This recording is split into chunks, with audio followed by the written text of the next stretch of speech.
This episode of Around the Layout is brought to you by Spring Creek Model Trains. Family owned for nearly 25 years, Spring Creek is your destination for model trains. Check out springcreekmodeltrains.com for a wide variety of offerings from today's top manufacturers and exclusive products found nowhere else. Whether in Deschler, Nebraska, or at a train show near you, stop in and say, wow. To see where they'll be next, visit their website at springcreekmodeltrains.com. Hey, do you like free stuff?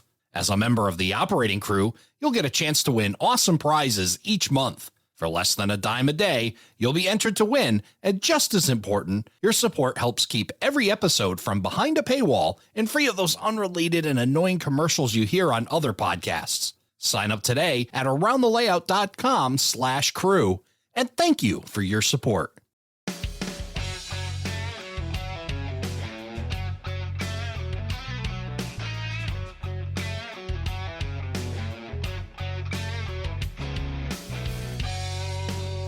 Hello, everybody, and welcome to Around the Layout, where model railroaders come to tell their story.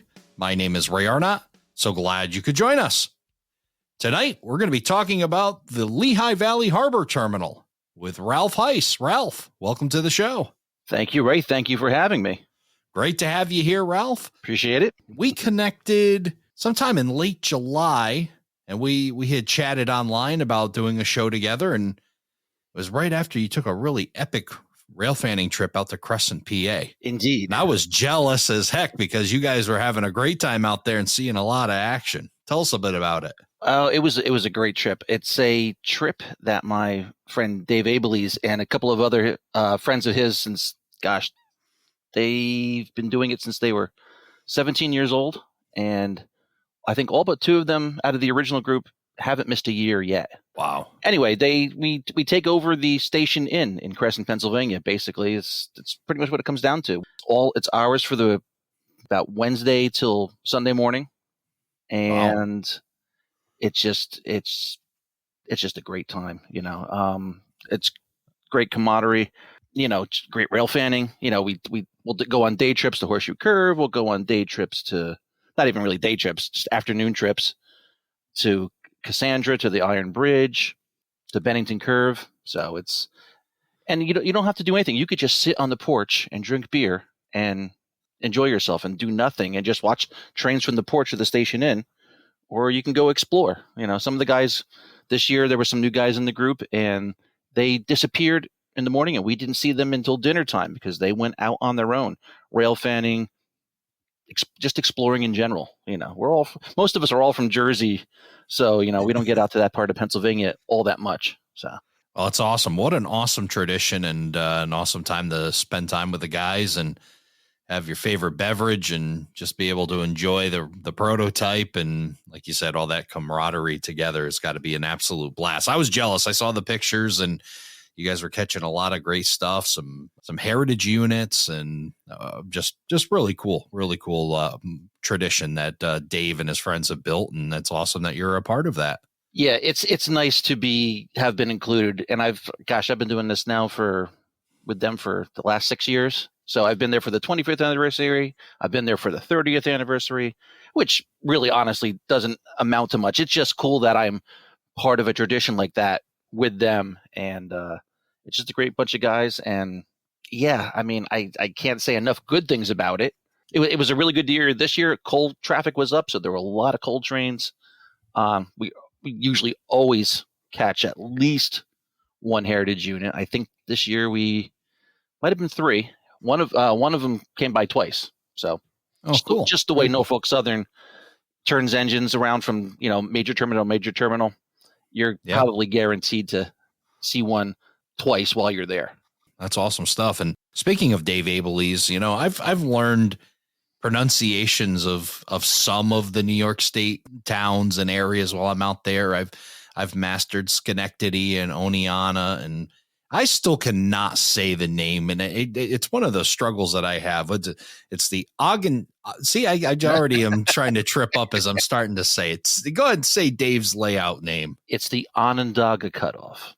And that name comes from, Onondaga. It comes from the Native American tribe that is originally from that region of New York State, and there's also a lake Onondaga, I believe. I'm pretty sure yes, there is. there is. Yes, there is. Yeah, and that's an area out there. And well, I'll have to one day. I'll tell you what. When this podcast comes out, I'll just keep listening to you say it over and over again, and eventually I'll be able to say it. But I know you're a regular operator on his layout, and that's another way that I've seen you. And I jokingly said the last picture I saw of you, you're wearing what looked like a bulletproof vest. I was like, boy, is it that rough over at Dave's that you gotta, but I guess that's your operating vest. And well, but you're having a great time over there as well. And I know that's part of the group that you run in. Yeah. So that all came from a offhanded remark that somebody made on the Model Railroad Hobbyist forums, and they joked about a tactical ops vest. It's great. It's got room for your car cards or your switch lists or your pen light, because Dave does run night sessions, or part of the session is always in dark. So I finally got smart and remembered to buy one of these things, and it's it holds that, and the canteen holster is great for your beer because we do not observe Rule G. I mean, it's not, if alcohol is not your thing, that's okay, but it is encouraged at Dave's house. It's as sounds much like you guys have Dave looks like, just watch his videos and everything. It just seems like a whole lot of fun over at his place. Dave has such a passion for the hobby, for the layout, for Conrail, and he's just a generally great guy to know. And even if you run into him at, like, say, the Springfield meet, in January, you'll come up and you'll meet him, and he'll be so happy to meet you. If you're a complete stranger, he'll make you feel like you're so welcome, and that he's known you forever, and vice versa. And the man loves to talk, and that's good. It also does well for him in his job at New Jersey Transit. But yeah, he's a great guy. I'm very, very lucky to have him as a friend. Yeah, one of the very enthusiastic, one of the good people in the hobby, and definitely great to see the enthusiasm that he puts into it, and you get to be a part of that. So that's really cool. Indeed. Yeah, I mean, I'm very lucky to live in New Jersey, especially the northern part of New Jersey, where we have had some phenomenal layouts that I've been involved in. Gosh, since I've been in operating layouts since I was about 17, 18 years old. And wow. I mean, normally I wouldn't say how old I am now. I'm 54, but for that long. So, a good couple decades, and we've unfortunately lost some gentlemen, and thus their layouts. Some unfortunately to going to the Great Roundhouse in the Sky, some because they moved. Right. But,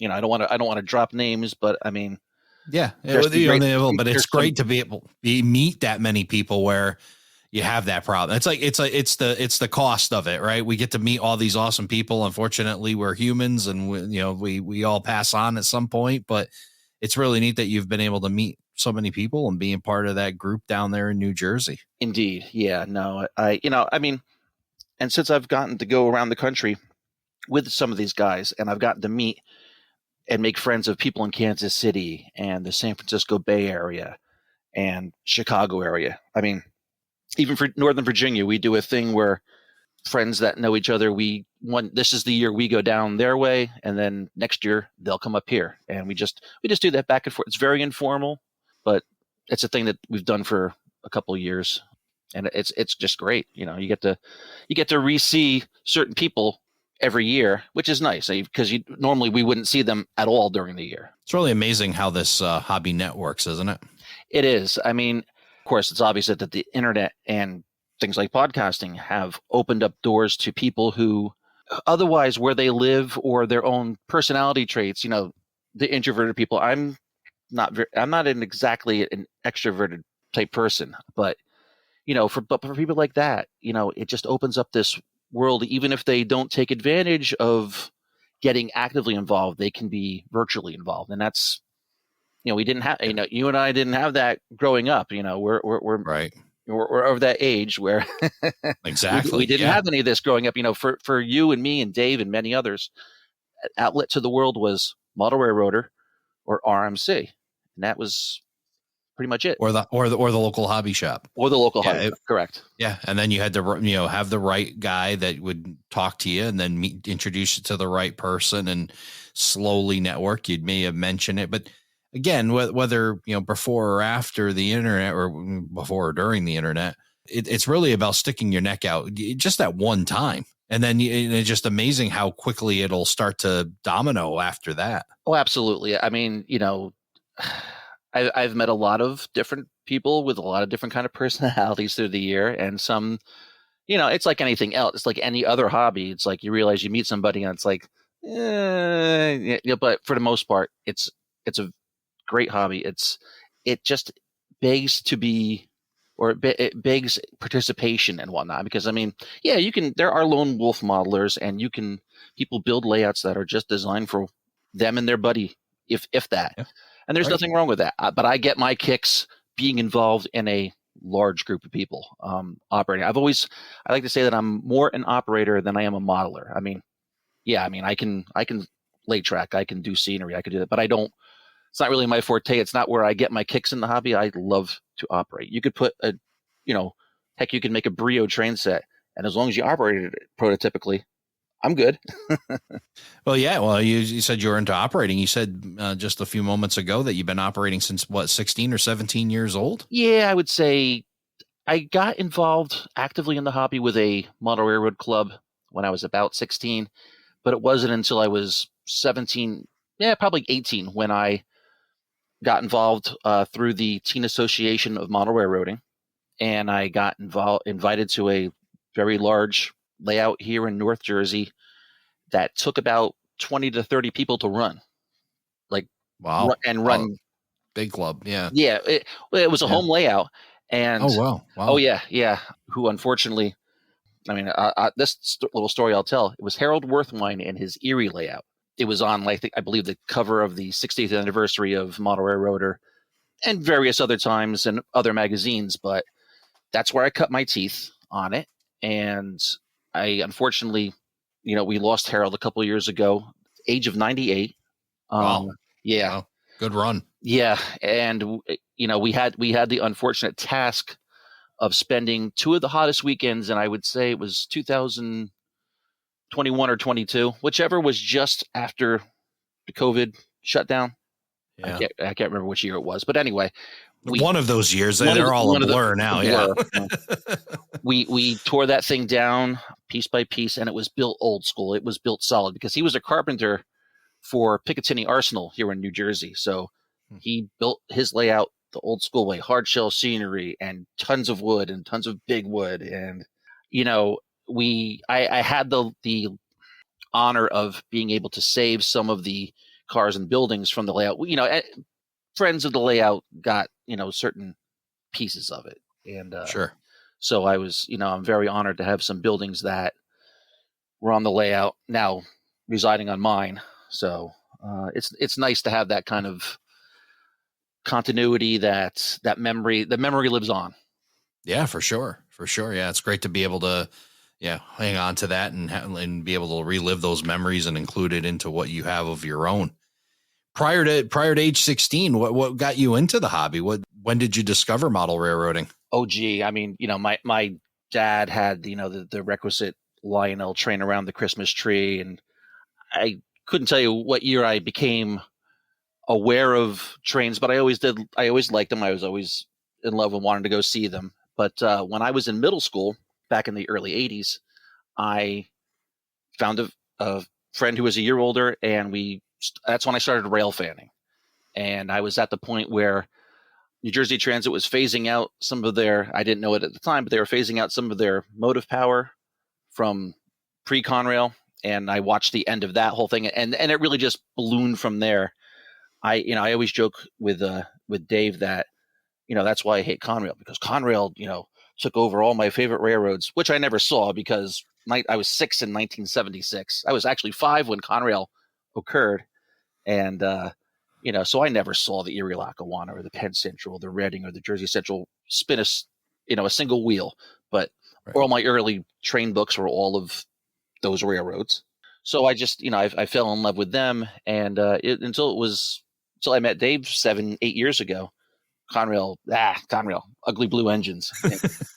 Isn't it funny how that progression works? Like you have those folks that, you mentioned those predecessor railroads, and, the Conrail comes along and it's like, oh, and then now you talk to some guys and you're like, yeah, I love NS and this and that. And we got a guy in our group that will be like, oh, that's junk compared to Big Blue. Big Blue is where it was at, and Conrail and this and that. And Dave would be one of those guys, right? Conrail was where it was at.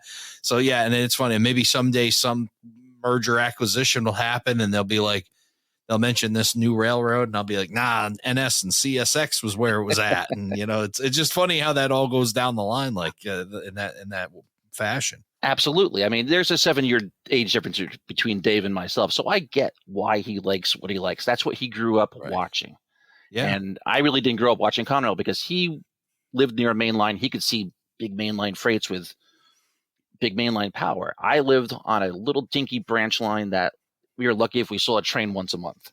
So Conrail to me was just, this little, piddly squat railroad, to use a technical term. But yeah, I've gotten to understand that it was a pretty cool railroad. It had some really cool operations, some cool engines.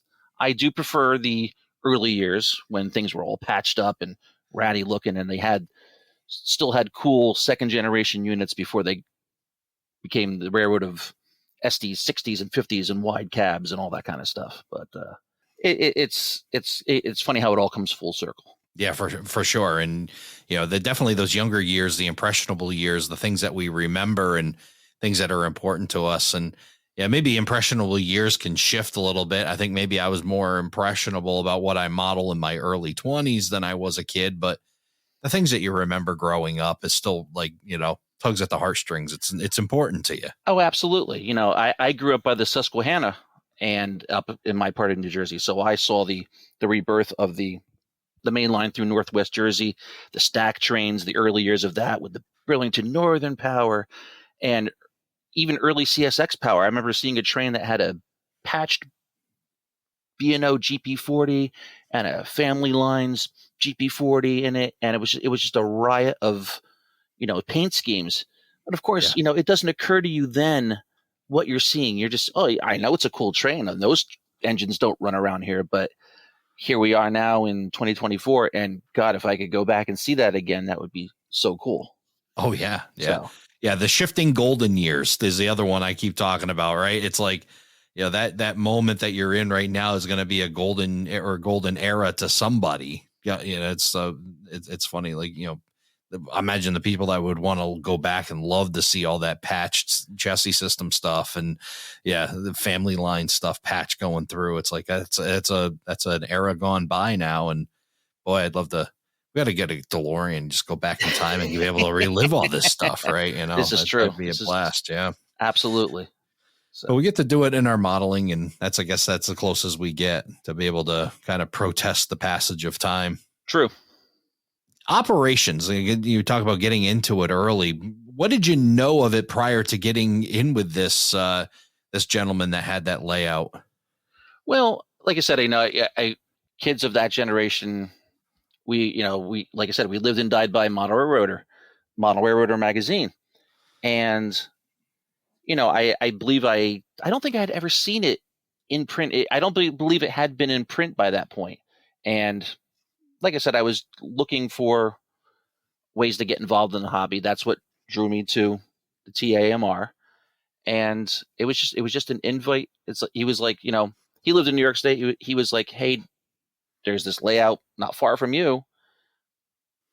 I'll get you an invite and we'll run. And I guess I really just took to it, like a fish to water, and jumped in head first or feet first, or whatever the saying is. And I've just always loved it. It's just, to me, I don't get my kicks just watching a train go around in a circle. I mean, it has its place. Sure. It can be very relaxing, but I remember going to clubs when I was a kid, and I'm seeing it through a child's eyes, and trains just running all over the place. But as I got older, I realized, and I read enough that, trains have a purpose. Trains go from point A to point B. So that's where I think it was just a matter of just learning more about railroading and learning more about obviously model railroading and what you can and what you can't do. And I love, I'm a big fan of the OPSIG. I've written articles for the dispatcher's office on operations, and to me, I'm always looking to make my op session experience wherever I go more involved. Just because, not because I get bored, but because I just find it fun, and I try to involve my fellow operators in it. Some of my friends are into taking it to the next level with me, and some are really like, it's too much. I just want to operate, with the basics, and that's fine, But I do. I like to, I guess, push the envelope. Yeah, so you're more into like that more advanced operations. You really like to get into it and in some more of the uber detail of it. Yeah. I mean, I guess from an early age, I was, was involved in knowing what car cards and waybills were. And then that went to timetable and train order. So, and now with Dave's, it's all signal indication. And I will admit, I don't, it's green, it's red, it's yellow. The combinations, they're lost on me. But, it's a different kind of railroading, and his car forwarding is different than, it's not separate waybills. It's a switch list, and you switch by blocks. You don't switch by, separate cars. Where did that take you? You talk about, this gentleman, and I apologize. Probably should have wrote his name down. What was the name of this gentleman that you hooked up with in your teens? Tom Matthews, who was unfortunately another, gentleman who has gone to the big roundhouse in the sky. But, he took me under his wing. His own son really wasn't involved in hobby. So I guess he was like a scout leader for the TAMR in this part of the country. So we just palled around, and we used to rail fan, Orange County, New York. And that's how I learned where all the railroads were and everything. And we would go on adventures, both rail fanning adventures and just driving around looking at abandoned railroad beds. He was a pilot in Vietnam. So we would go to one of the local airports up there, and we'd just fly over New York State, and you could see a lot more from the air than, yeah. So it was an awesome opportunity. Yeah, it was really cool. Of course, for the, it was hard because I wouldn't get airsick, but I'd be like, with this little Piper Cub, and I'm like, can we land now? Yeah. But still, especially back then, the perspective, I'm fortunate to have a drone that can pop up and look at some areas, but to be able to fly over in that era and be able to see it from the air. And I'm a big fan of ghost railroading, and it sounds like that was something you got to do as well, be able to see where things used to be and let your imagination run wild as to what may have been there at one point. Oh, I mean, absolutely. New Jersey is full of those, especially the northwestern part of the state where I'm from. And I've always gotten more of a kick walking an abandoned railroad bed than I ever did sitting along an active one and waiting for a train to show up, because it was just like I would take one of my books and I'd go there and I'd see what was there and just explore and I guess be in the moment and let your mind fill in the gaps. And it's still my favorite thing to do. And a lot of them, when I was growing up, my dad and I would go hiking, but a lot of them were unimproved. They were just trails at that point in the woods. And now the state has come along and they've improved all of these old road beds, and the bridges are decked, and the road, the sub road bed is nice and graded. It's not a ruddy, muddy path, and there's no trees to have to hack through. So it's definitely a great time to do that. And one of my friends, he's mountain biked a good portion of them all. So wow, that's very cool. Yeah, it's always fun to travel, and then you find where a spur was, or you can kind of like, I wonder where it tied into the current main line, and then you can kind of look at Google Maps is kind of the the best worst thing that could happen, because you can spend hours just falling down that wormhole. Absolutely, of looking at old rail bed for hours. Absolutely. I mean, well, I kind of did that when we first talked. We spent a good 15 minutes just looking at Google Maps, and you taught me about, parts of Connecticut that, I mean, I've sort of been in that part of the state, but I don't really know where things quite went. And I know them from maps in a book. especially like that one wreck that I was telling you about that was up near the Rhode Island border on the New Haven. And, Yeah. it's just, to me, it's just a place on a map, but I would like to go there one day. Combine Google Maps, especially if up here in New England, combine that with Ronald Dale Carr's book, The Rail Lines of Southern New England, and you are just absolutely in trouble. Your day will go right on by you with the combination of those two books. I do have one. I believe there's 2 volumes, right? I think I have one of the volumes. Yeah. I think a buddy of his did the other Northern one? New England, and then he did Southern New England or something like that. But yeah, and I'd love to have it, but boy, I'd be down.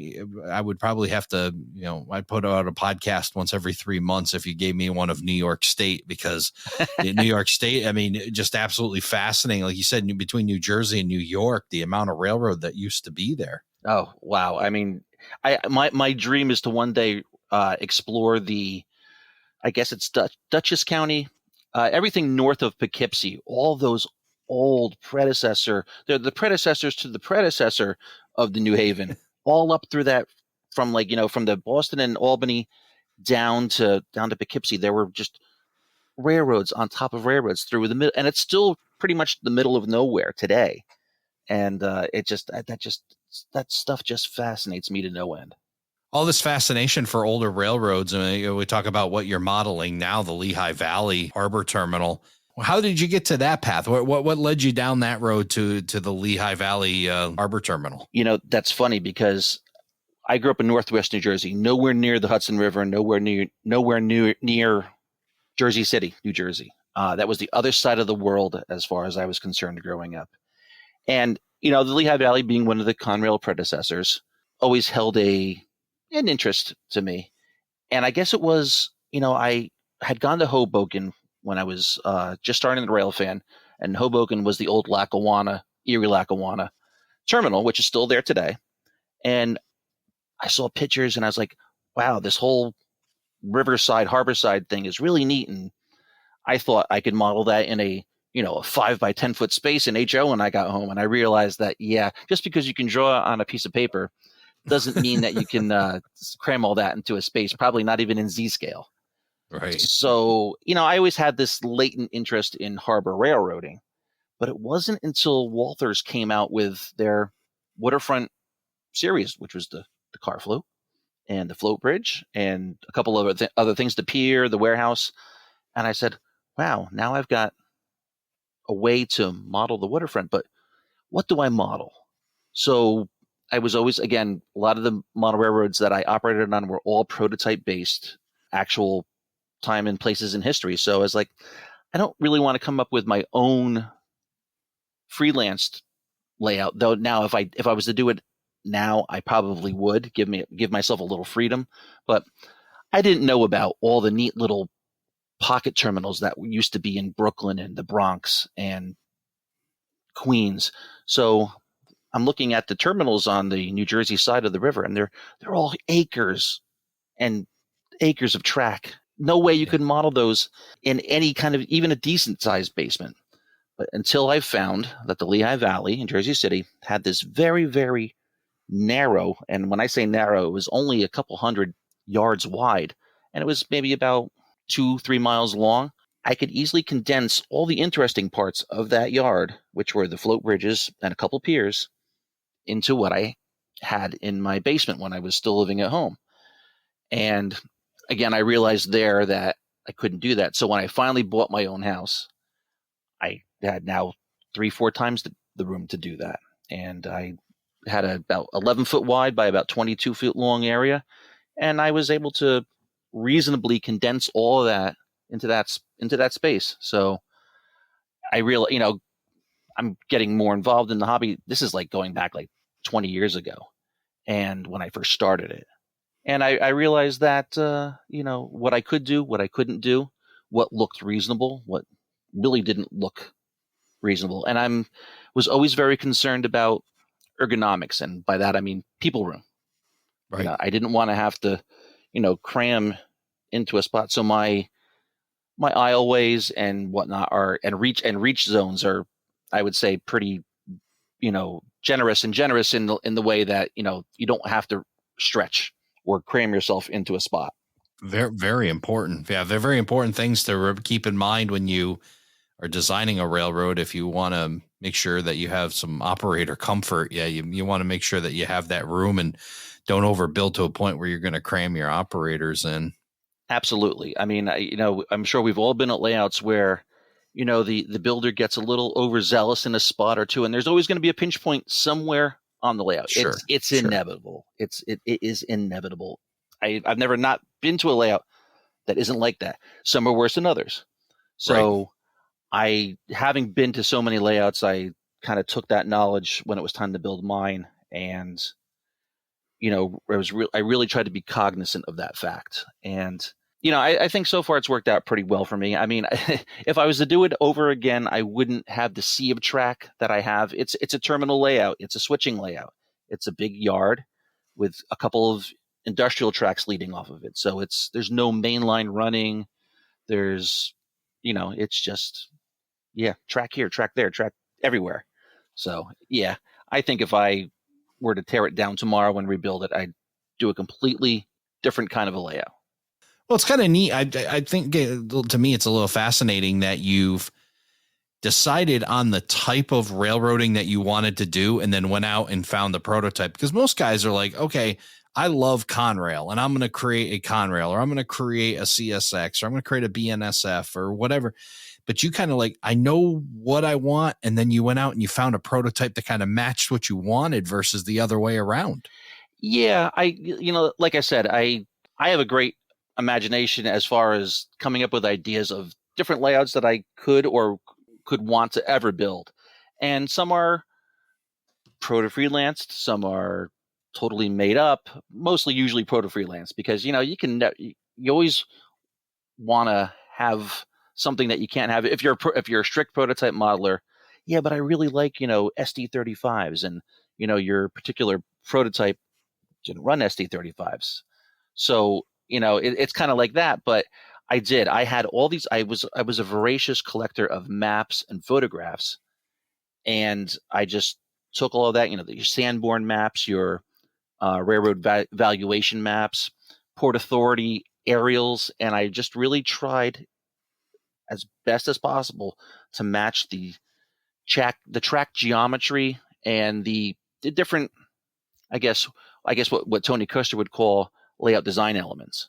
So that was important to me, because I wanted people to come to the basement and go, oh wow, I know where that is, or oh, I know where that was, because I don't think there's not very many people left who remember Jersey City the way it was, because Conrail took over in 76 and all that stuff was leveled by like 1978.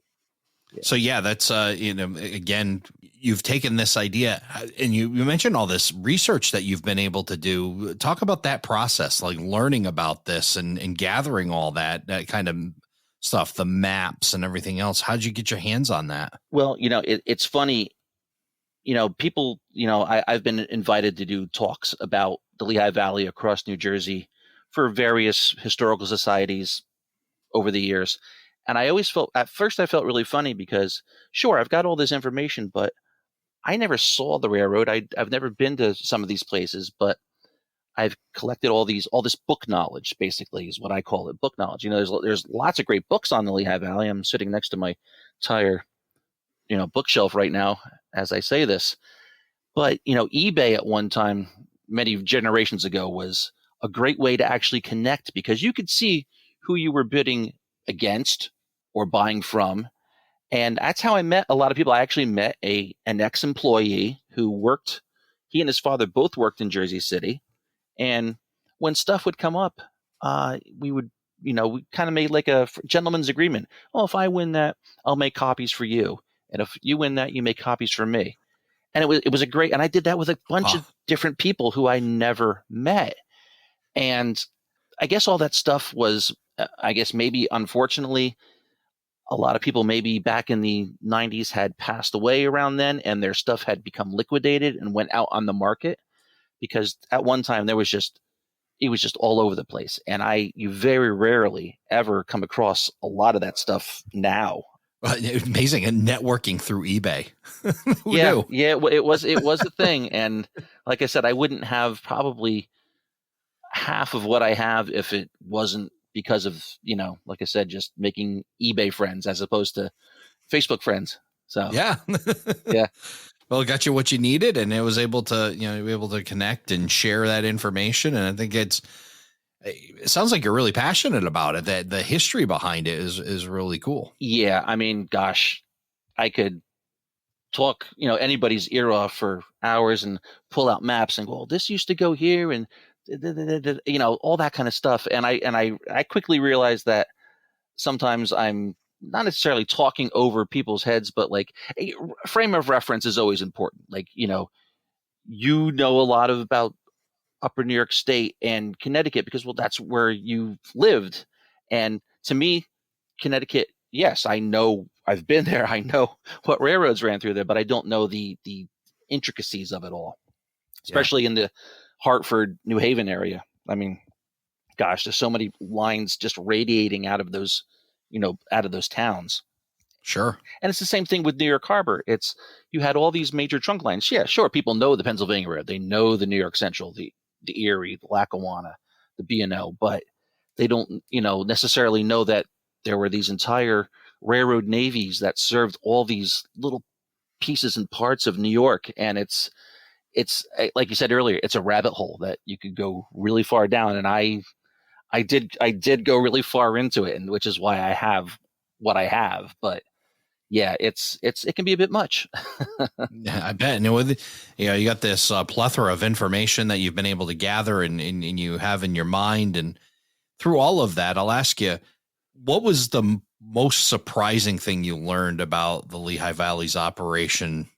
Gee, that's a great question, and one that is, I think, kind of, it's a little bit tough to answer. I mean, it was the interrelationship between all the other harbor railroads. I don't mean to keep gravitating back to just that part of the Lehigh Valley, because I've learned a bunch of other things about the Lehigh Valley as far as operations go. And, the coal traffic, especially even the passenger traffic that really was, as far as the Lehigh Valley was concerned, amongst all the other railroads in New Jersey, like the Pennsy, the Jersey Central, the Erie, the Lackawanna, who had these huge commuter operations. The Lehigh Valley really didn't. They really did not have a very huge operation, especially as far as commuter service goes. They were the Johnny come latelys to this part of New Jersey, and you already had the Pennsy on one to the south and the Jersey Central to the north, and they had everything pretty well, taken care of by that time. Yeah, I mean, it just, living in South Plainfield, New Jersey, which is where I live now, it was originally a very big coal marshaling yard, and I enjoy local history just as much as I do railroad history, and I've enjoyed learning about why this was such a pivotal spot on the railroad. It was a big yard it was a yard that had it was a giant Y that had a yard in the middle of it. And then there were actually two or three other little Ys within the big Y. And I just, not many places like that on too many railroads, and especially not here in New Jersey. It's just those little interesting nuancy things. But that's the stuff I love to learn about, the stuff that most people either don't know. Well, I say that to say that's kind of wrong, but The inside baseball stuff, right? Yeah. That stuff that you may not see on the surface is really Exactly. neat to find out. I didn't want to make it sound like, oh, I know something you don't know, but it's not that. I No, enjoy, helping other people learn about the intricacies of it all. Absolutely. So you got all this knowledge applied in your head, and you've mentioned that your Lehigh Valley Harbor Terminal is a multi-year project, right? You've been working on this for quite some time. Tell us about how you got it started. Well, we moved in back in 2022, I believe, and around there, and I instantly, started plotting and scheming, much to my girlfriend's chagrin. And, I'm a procrastinator. I'm a serial procrastinator, if there is such a thing. And yes, there is.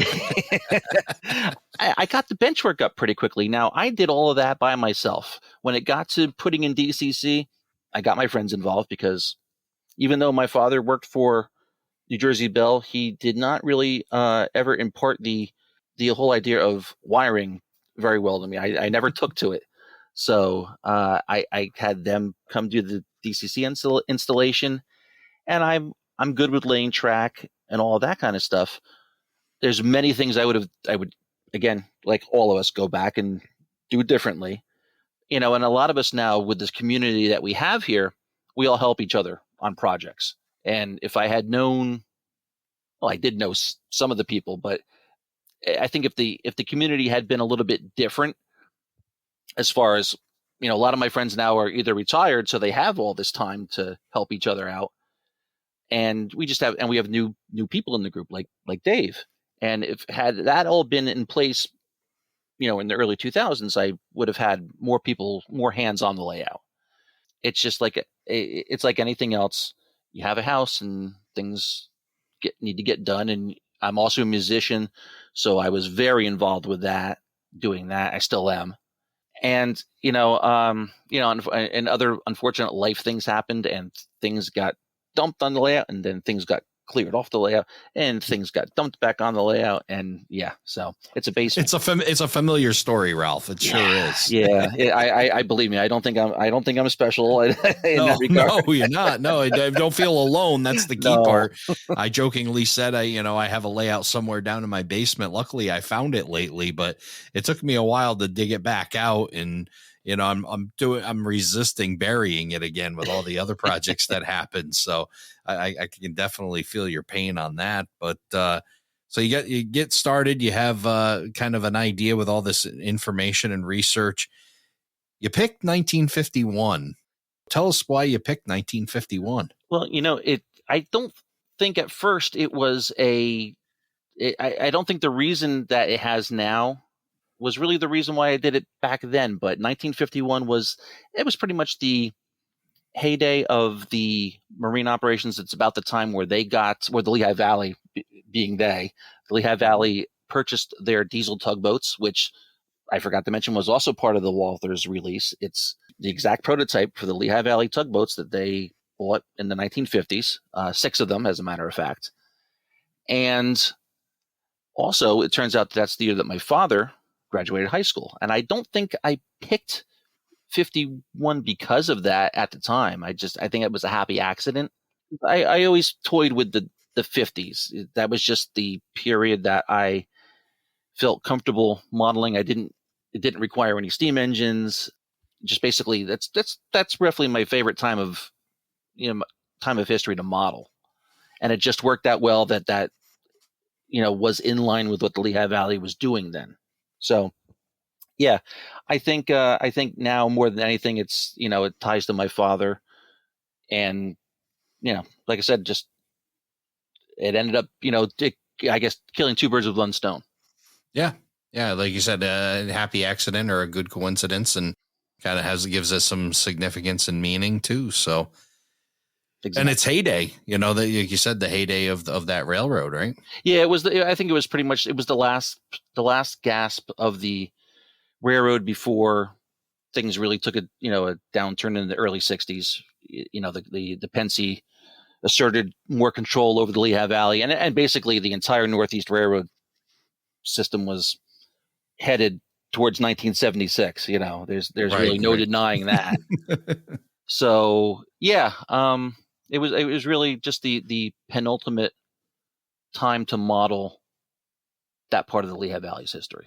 You mentioned you're an operations guy, and I'm sure you've headed that way with your layout. What does operations look like? What's the operations on the Lehigh Valley Harbor Terminal? Well, so really most of the cars that operate on the layout, they're either coming in on a car float, and then they're just leaving immediately to go into staging. So I felt that I didn't need, the typical 4-cycle waybill and car card, or even the more modern two cycle that Tony Custer uses, Tony Thompson, that has become very popular. The more realistic looking car card system. It really looks like a little miniature waybill.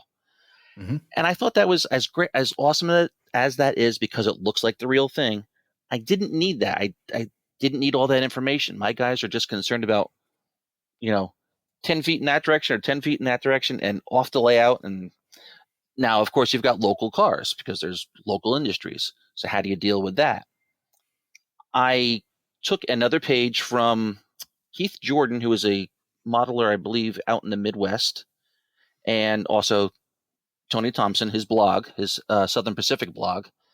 And there were a thing called car cards, routing cards. And those are the things that you would see them tacking on the little wooden tack boards on boxcar or any kind of car's side. And it was basically, in a terminal operation, that was a routing card, just basically saying this car goes to Oak Island Yard, which is my off layout staging to the west. Nobody needs to know that the car eventually is going to Buffalo or Kansas City or Savannah, Georgia. They just need to know, does it go right or does it go left, which is east and west. Right. It's realistic. It's simple. It's simple without being dumbed down. And I don't mean that in a negative way, but there are lots of great systems. Some, and they work great. They're not my cup of tea. I'm not a big fan of color coding, though it's a great idea. Everybody does everything different, and that's Sure.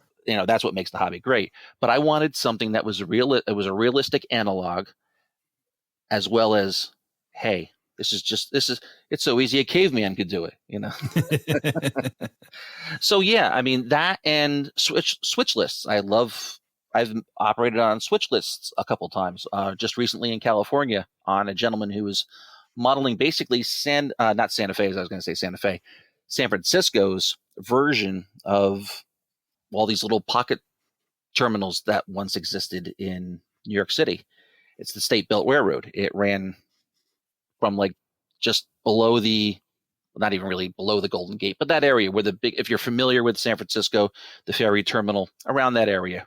Basically, the part of San Francisco that got wiped out during the fire after the earthquake. Okay. Yeah, I got to visit the south end of that when I was in San Francisco earlier this year, and of course, today's San Francisco it's clean, it's tidy, it's been gentrified, much like parts of New York that were very gritty at one time. Right.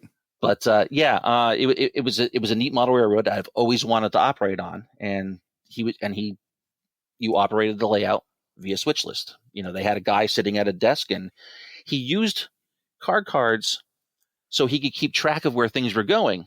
But you never saw those separate waybills. You just were handed a switch list, and it said this car goes to this place, and this car gets picked up and brought over to this yard, and two separate, an inbound and an outbound switch list. But as long as you have somebody willing to be that person, and I do have friends who are willing to take that sit down job. Yeah, so that's the way I plan to, when I get back up and operating, to really get into it like that. And I just, again, very realistic. It's the way they did it, and I'm trying to eliminate as much. And I love paperwork, but I'm trying to eliminate as much as possible. That's my other collecting, is I love to collect waybills and tariffs and routing books. It's, again, it's just like, it's all this information that it really starts to, go ding, ding, ding, ding, ding all around in your head, because it's all these numbers and stuff that we can't ever really use. Of course, they needed it in the real world when they had armies of clerks, but right. It helps to come up with prototypical car routings and knowing what industries got what kind of cars and where they came from. So that's why I love collecting those kind of books. So what would you say the state of your layout is right now? Well, it's 100% built. I just have a little bit of wiring to do, a lot of house cleaning to do, and then ballast. And okay. I might as well just have like a giant truck come up to the basement window and put a chute in and just dump it and then spread it out, There you go. Like you would do to your backyard. But yeah, it's done. I just have to do a deep clean, and it's ready to more or less go. I was very lucky that I was out of work for 2 weeks when we had Hurricane Sandy here in Jersey. And so what did I do? Well, when there was enough light coming through the basement windows, because we were out of power for 3 or 4 days. But I would sit in the basement with my entire car fleet, and I had all my wheel sets and all my Katy couplers and all my weights, and I sat there and I shopped 200 plus cars for the layout. So I my car fleet is pretty ready to go. I don't have to go through all that. And in the last year or two, I've gotten a lot of DCC installations done on my fleet. So now I have more than enough engines to run a session, and they all have sound. And yeah, so that was back in 2012. You've been plugging away at this, because Hurricane Sandy was 2012. So yeah, you've been plugging away for some time on this layout and knocking these tasks out. And yeah, that doesn't happen overnight, and especially when you're a busy guy and you got a ton of other stuff and other hobbies going. So, but yeah, you've stayed resilient to make sure that you get it done and keep moving forward with your project. Exactly, and that's my problem, having too many axes in the on the grindstone, and it's just like I said, I get distracted easy. Yeah, I'll tell you, if you want to make progress on a layout, come to a screeching halt, start a podcast. That'll do it. And I joke about that, but it doesn't, other hobbies, and hey, you're a diverse person, and I wish I could just drill down and stay focused on one thing, but I don't know.